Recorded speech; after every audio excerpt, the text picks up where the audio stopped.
അപ്പോൾ നമ്മളിപ്പം പച്ചക്കറി നടുന്നതെന്ന് പറഞ്ഞാൽ നമ്മുടെ സ്ലോ റിലീസിങ് ഫെർട്ടിലൈസറോടെ യൂസ് ചെയ്താൽ അപ്പോൾ പച്ചക്കറി ഇങ്ങനെ നമ്മളെടുത്ത് ചട്ടിക്കകത്തോട്ട് വെക്കുക.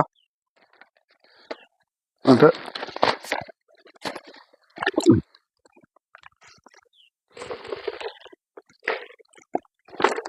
ഈസി പോട്ട് ഇട്ട് കൊടുക്കുക. എന്നിട്ട് ഈ സൈഡിൽ നമ്മുടെ ഈ സ്ലോ റിലീസിങ് ഫെർട്ടിലൈസർ ഒരെണ്ണം അതിനകത്തോട്ട് ഇട്ട് കൊടുക്കുക.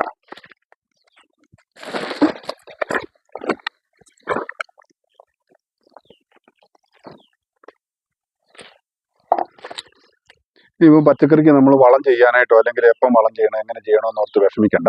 ഈ ഒരു സാധനം ഉണ്ടെങ്കിൽ നമുക്ക് പച്ചക്കറി ഇതിന് ഇനിയും ഇത് തീരുന്നിടം വരെ വളം ഇടണ്ട. ഇതെല്ലാം നമ്മൾ ആ രീതിയിൽ ചെയ്യുന്നതാണ്.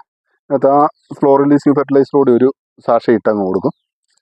ഇതുണ്ട്. ഇപ്പോൾ ഈ പയറൊക്കെ ചട്ടിക്കകത്ത് ഇത്രയും വളർന്നിട്ട് ഇതിനാ നട്ടപ്പം വളം ചെയ്ത് അത് കഴിഞ്ഞ് പിന്നെ ചെയ്തിട്ടില്ല. ഇതുണ്ട്.